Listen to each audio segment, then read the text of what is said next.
MRRCP had our very first residents meeting on October 23rd.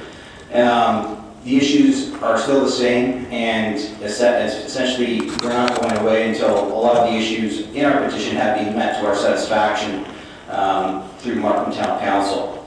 The petition, by the way, is well over 3,600 signatories, and that doesn't include the hundreds of handwritten signatures we've gotten on the petition as well.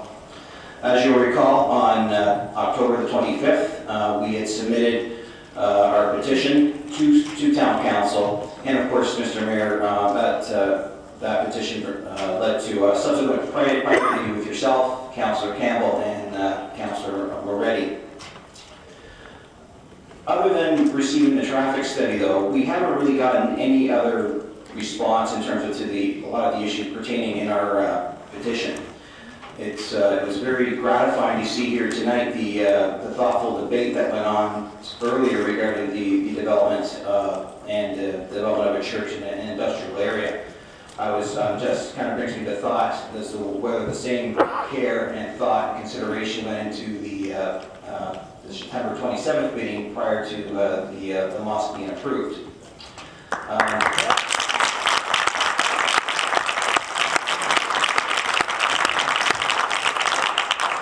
As I mentioned, despite being a new nonprofit residents association, barely a month old, I'm glad that our formation is finally providing some Markham Council to get pause and think about the major overdevelopment issues facing the town of Markham.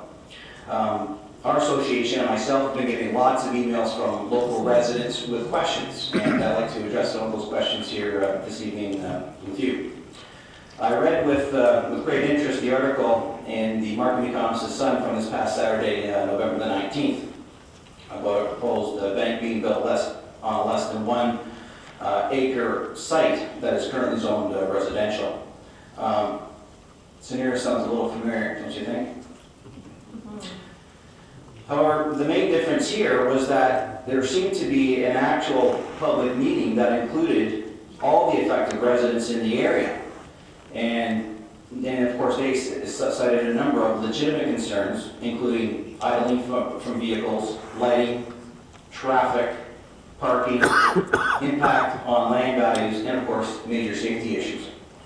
Again, these are exactly the same issues that we have brought to the forefront as they relate to the 28,000 square foot worship structure on 16th Avenue. In addition to that, the 160 townhomes and the potential of 2-story condominium towers to be built on Highway 48 just north of 16th Avenue. And again, the condos are built approximately 100 meters away from historic Markham Museum. The major difference here again is, again, residents are not hearing about this after the fact. I'd like to quote from the most recent article. And again, the article in this week's Markham Economist's Sun, a proposal to construct a bank in Markham's Cornell community hit a roadblock Tuesday after the town's Development Services Committee shifted responsibility to council to avoid a repeat of the recent mosque outcry.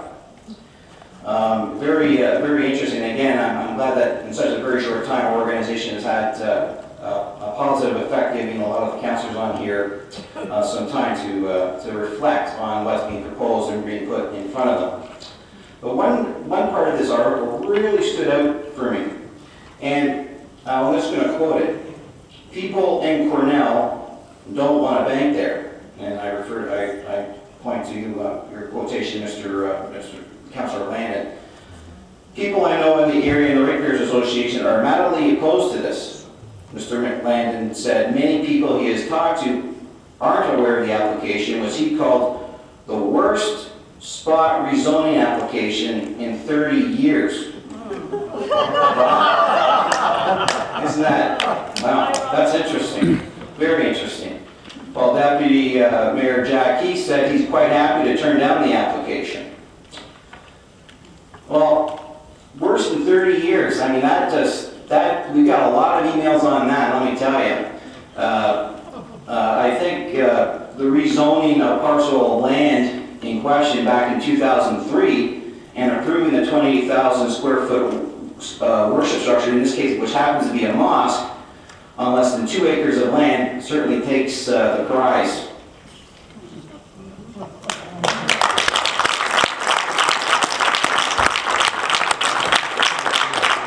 My question is basically, you know, were you guys paying attention at the September 27th meeting? I mean, I have the minutes of the meeting right here, and you know, Regional Councilor Gordon Landon was in attendance, and as well as all the councilors as well.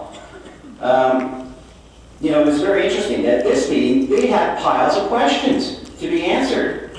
Except unlike tonight, when we were witnessing a lot of the back and forth, there were no deferral on any of these questions, except these plans for the site plan for the 20,000 square foot worship structure were just approved. And I quote from the minutes from September 27th on page 7. The committee had questions regarding stormwater management, solar power production, interior and exterior construction phasing, course paving, tree preservation, and the height of the composition of the living wall. Well, the overflow for parking into Maple Ridge Crescent was noted, and staff advised the site meets the town's parking requirements. Well, again, parking becomes an issue. We are faced with a number of parking issues in the area right now on that stretch of highway, stretch of 16th Avenue. Again, you know, we don't have any answers to these traffic issues that are happening in the area. It's just amazing that again, these questions were brought up, and even we had there was a local resident who suggesting her concerns, but none of these questions were deferred until staff would have an opportunity to come back to council with some concrete scientific evidence. And again, a lot of these questions are going unanswered. Sir, as you recall, when we met with you, we had traffic was a major issue, and you did make available the traffic study to us, which we have reviewed. But again, we haven't really gotten anywhere. The traffic study that was completed and formed part of the site plan was conducted on June 11, 2010, and undertook a traffic count at the intersection of Williamson Road and 16th Avenue during a period from 1 p.m. in the afternoon to 2:15.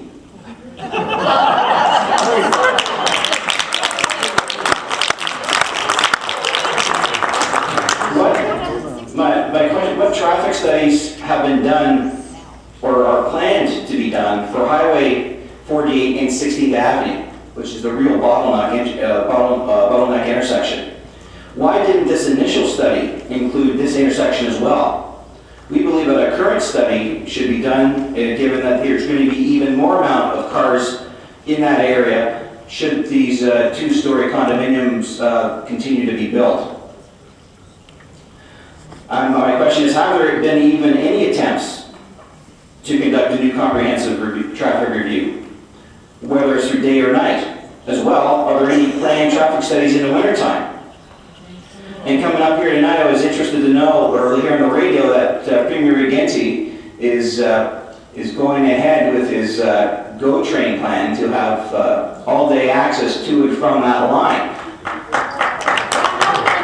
Well, I'll tell you, that's certainly going to disrupt a lot of traffic on 16th Avenue when those arms are coming down twice an hour. Let me tell you, it's going to back everything up for very long points. And again, that brings me into the experience of what's happening at the mosque on Middlefield and Denison. Lanes are reduced by at least 50% on any of those intersections on any day of the week.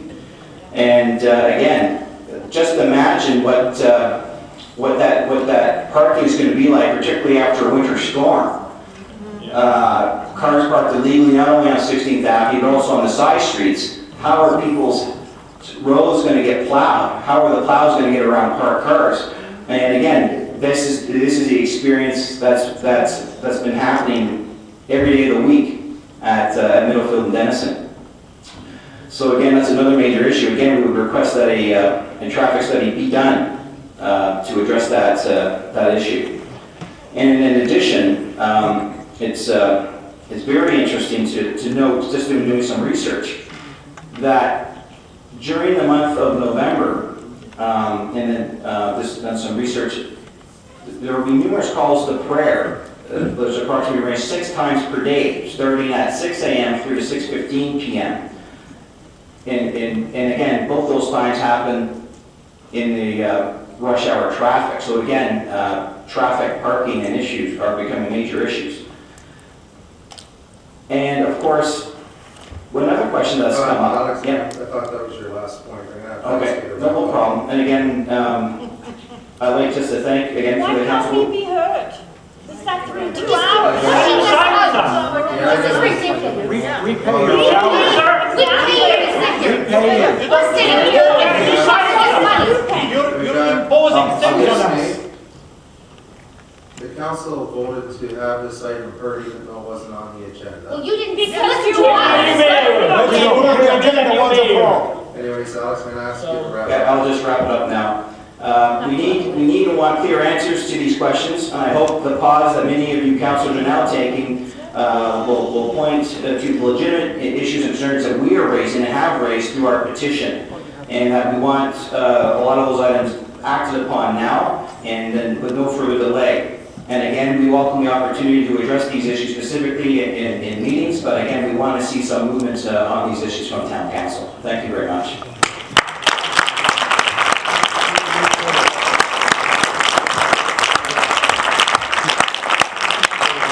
Thank you very much, Alex, and a couple of points because I don't have time.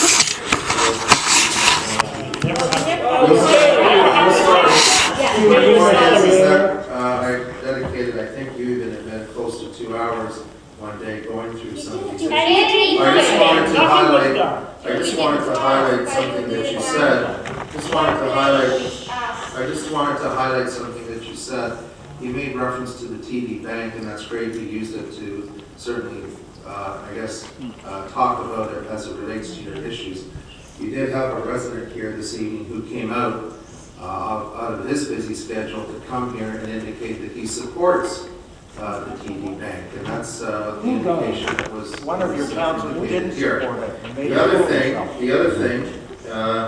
you made mention to the church and the amount of time that the council spent on it. And I'm glad you were here to hear the lawyer say it, not have me say it. It's not the lawyer say it. We are dealing with a rezoning application when it comes to the church. And you heard the lawyer say, by the time it gets the site plan, it's too late to deal with certain issues.